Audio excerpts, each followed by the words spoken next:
Well,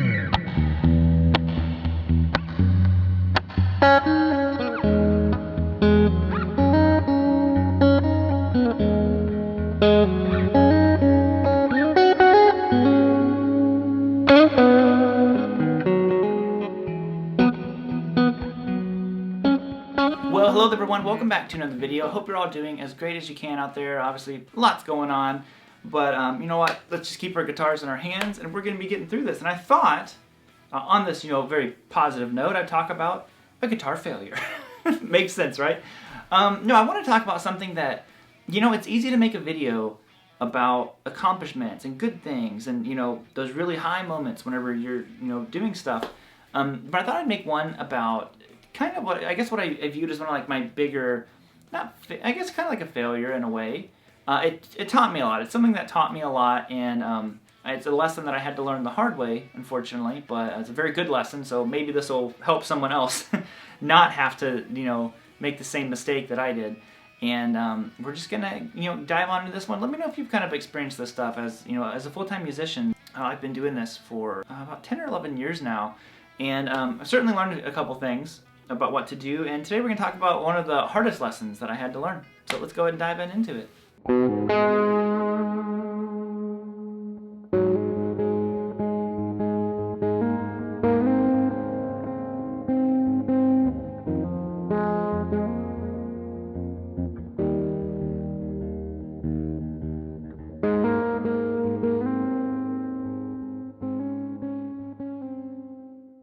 Okay, so what am I talking about exactly? It is when I learned the hard way how hard it is to be a full-time musician. Now, this all happened right whenever I left my job. I was, I started working at Sam's Club as a cart pusher. I had worked my way up to being in the marketing department, and full-time benefits, all that kind of stuff. And I decided to leave and pursue playing guitar. Teaching was my main thing, and YouTube was kind of like starting to become part of, what I did more and more. And, this was it. I was rolling the dice. And basically the criteria that, me and Gabby set for each other was that once I had hit 40 students teaching, like in-person students, I would leave my job because that would be the same amount of like income that I was making. And, I got to where I think I had like 45. I'm pretty sure I had 45 whenever I left. And I was like, all right, let's do this. And, it was great for a little while. It was, still kind of nervous. It was, a shock to the system. Not getting a normal paycheck. But, it was just, it's time to do it. And very scary. And what happened was, like I said, it was good for a little while. Totally good. And I was like, okay, this is great. But what happened was that was in the winter whenever I quit. And, you learn very quickly that the winter time for teaching guitar is very different from the summertime. Summertime, not a good time to be a guitar teacher. Typically, maybe somewhere else it's different, but at least here, that's the way that it is. Because what I found was I lost a lot of students because people were going on vacation. They would just they wanted to pause their lessons because this was all my first year teaching. So I had never been through a summer yet. I just knew that I had 45 students. I'm like, okay, cool. I've got 5 more than what even my goal was. So I'm like, I'm good. And sure enough, kind of slowly, what happened was summer rolled in. And one by one, like more and more people were like, hey, I think we're gonna have to stop taking lessons. We've got a lot of traveling planned.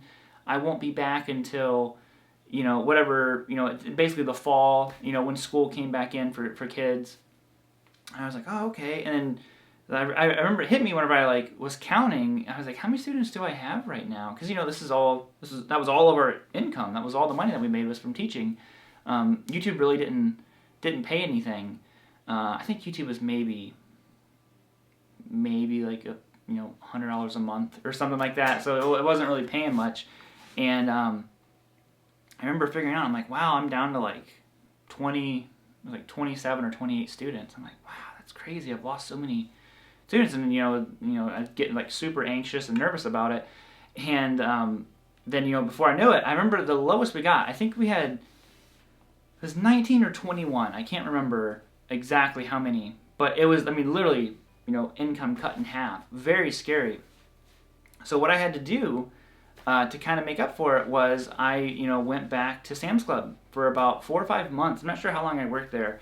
I just went back to pushing carts, and luckily, I left my job the right way. Like, 2 weeks notice, all that kind of stuff, and they were super nice. Like, literally the day that I went back in there, Jonathan, he was a manager who was always really nice to me.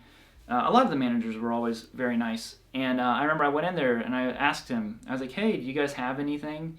He's like, really? You thinking about coming back? And I'm like, yeah, just kind of the way it's going. He's like, of course. So I got hired that day. I don't even think they were hiring. Like I said, that's why you should always, for one lesson, leave a place the right way. As much as you dislike the place, or just hate the job, whatever it is, leave the right way. I'm telling you, don't burn bridges unless you're very confident that you don't need that bridge. Because had I, been a jerk and just left, I guarantee you they wouldn't have hired me back. So basically, I would go and I would push carts and work at Sam's Club in the morning. This is after, I'd worked there for about 5 years, quit, did teaching for a year. Teaching slacked off really, really bad. Had to go back there, unfortunately, back to whatever minimum wage was. And just push carts for a few hours in the mornings each day. And that's just kind of how that part went. But like I said, the lesson it taught me is this.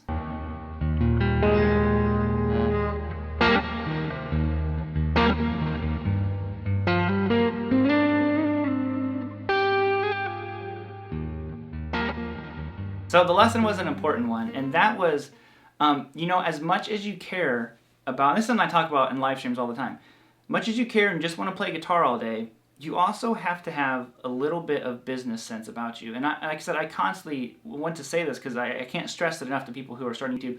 Don't make everything about money. It's not a good idea. Be a musician first. Don't make that switch. Don't be a musician and a businessman and switch. It's not good. It never ends well. And out of respect to you guys and to myself, I want to always make sure that I'm a musician. You have to have business sense. You have to be smart. So what it taught me was that I couldn't rely on just the area that I live in to sustain me when things got bad. And what I did was I was like, okay, well, how can I do this? Basically, you need multiple, revenue streams to survive as a musician. You can't just be a musician nowadays. You got to wear a lot of hats. And what I did was I was like, okay, well, Skype lessons, Remember, we got faster internet. Was finally available where we lived because we lived out in the country.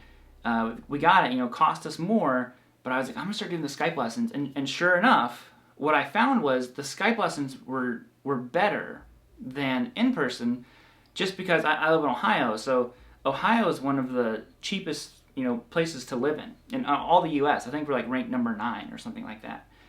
But what would happen is I would get students from California or Europe. At this point, the euro or the pound and all that stuff was much stronger than the U.S. dollar. So what I found is I could charge way more, not way more, an adequate amount more than what I would for in-person lessons. And I was like, oh, it's because to them it was still cheap. I was still way cheaper than their local guy, but it was good for me because just the cost of living here is very low. So I learned, I was like, okay, I need to branch out and expand way more than just locally. And that's what happened, Started Skype lessons, I started doing guitar courses, all that kind of stuff was all in this effort to try to have a much larger reach. And thankfully at this point YouTube was going much better. I probably had 4,000 or 5,000 subscribers at that point, which was super motivating to keep making videos, keep doing stuff. And, then all of a sudden I had kind of a reach of people that I could contact and be like, hey, if you guys want lessons or something. And thankfully so many of you guys were super, super just nice to take lessons from me for years. Even when I would have internet issues and all this stuff was going on, it was just because we were so broke. This was after I had sold pretty much all of my gear, because Mason, this was all in that little period where I sold everything. But sure enough, you just kind of stuck with it. Just needed to think more, not just act. You got to think, and it taught me a lot. That little period, I remember how stressed out and anxious I was. I can actually watch videos from back then, and I see it. You know, sometimes someone will comment on an old video, and I'll be like, I remember shooting that video. I remember how out of breath I was shooting the video because I was just so anxious and stressed out inside. And you know, you know, you have to be able to turn that stuff off sometimes and just be like, hey, but this is what needs to be done. You know, like, you know, if you ever want this to get better, you know, make this work. Keep working on it. And that's what it was. And like I said, you know, that whole thing, there's probably 100 lessons in here that I'm not like thinking of, but it really taught me a lot, you know. And it could be viewed as a failure because I know, like I said, you know, a lot of times it's easy to talk about our successes and all that, but that was just a big one. Sorry, another rambly video, but hopefully maybe there was something in there that will help someone. It's okay if, like I said, if you're trying to make music your job, if you have to go back and work a normal job, if you can't quite quit your normal job, don't worry about it. Just try to slowly piece out whatever you don't like in your life and slowly bring in what you do like. Because what I did was I tried to make the jump. You know, I had reached this impasse where I was working a full-time job and teaching, you know, 40 people a week and working 40 hours, and it was too much. But instead of slowly transitioning, I jumped. So work on it, and like I said, most of all, think. Think about what you're doing. Think about other ways that you can do stuff, make the most of your time, and like I said, and just remember why you're doing what you're doing. You know, just don't make it all about money. Money is important, but you know, don't forget why you started doing it in the first place. So other than that, I'm gonna bounce on out of here, guys.